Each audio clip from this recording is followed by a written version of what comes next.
Sebenarnya istilah OTT ini memang nggak ada nih. KUHP kan nggak ada, adanya tertangkap tangan kan begitu. Kalau tertangkap tangan kan nggak mungkin dia hapuskan kan, karena itu diatur dalam undang-undang.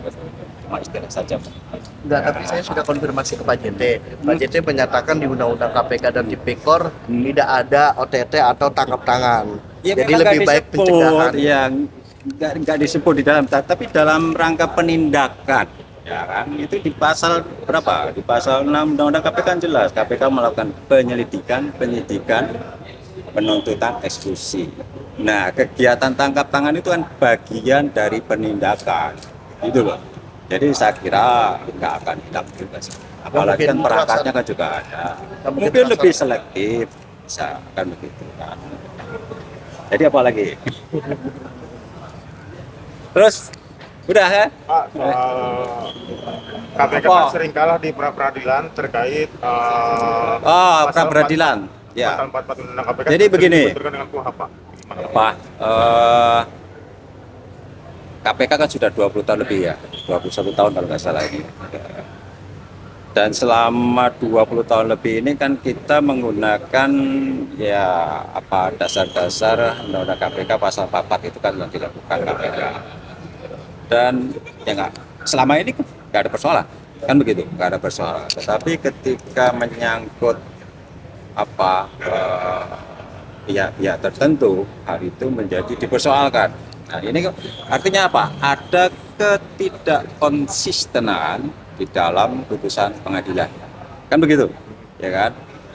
Apalagi hakimnya hakim tunggal kan, ya membuat putusan tentu berdasarkan ada dasarnya juga, nggak salah juga hakim kan begitu. Tetapi kembali lagi persoalan hukum itu sebetulnya salah satunya adalah menyangkut kepastian kan, ketika hal yang sama ya kemudian ada dua putusan yang berbeda, lalu kemudian pasti menimbulkan pertanyaan, terus mana yang harus diikuti kan begitu, mana yang harus diikuti. Nah tentu dalam konteks seperti itu kami akan melakukan ya evaluasi kan, bagaimana sih SOP standar operating procedure di KPK. Terus terang kalau sekarang ini standar operating procedure di KPK masih mengacu pada pasal 44 ya, pada tahap penyelidikan itu sudah ada 2 alat bukti ya, dan seterusnya yang itu kemudian kita jadikan dasar untuk menetapkan tersangka kan begitu. Dan itu sudah berjalan 20 tahun ya, nggak ada persoalan ya gitu.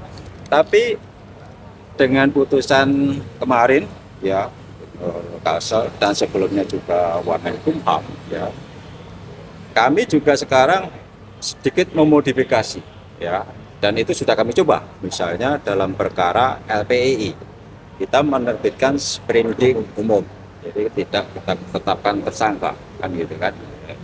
Nah itu sudah kita coba, kita kombinasikan lah ya, kira-kira sebetulnya kalau tertangkap tangan ya siapapun orang yang tertangkap tangan ya otomatis dia menjadi tersangka. Karena apa? Di situ sudah ada barang buktinya, di situ sudah ya pelakunya sudah ada semuanya. Ya, sebutannya itu orang yang tertangkap tangan itu langsung tersangka. Jadi kan nggak perlu lagi sprindik umum, itu nggak perlu. Barangnya sudah terang benderang di situ. Kalau nyangkut tertangkap tangan kan seperti itu. Jadi, ya tapi ya putusan pengadilan seperti itu ya kita ikutin aja. Toh kita nggak bisa mengajukan banding juga putusan pra-per kan, nggak, hanya kita berusaha memperbaiki apa yang menjadi concern atau putusan hakim kemarin. Ya, dia bilang apa? Oh, seorang tersangka harus diperiksa, ya udah kita pakai dulu sebagai saksi mungkin, dan seterusnya. Kita ikutin aja apa yang menjadi pertimbangan putusan pra-per, kita ikutin. Ya, jadi sebetulnya itu nggak ada persoalan sebetulnya.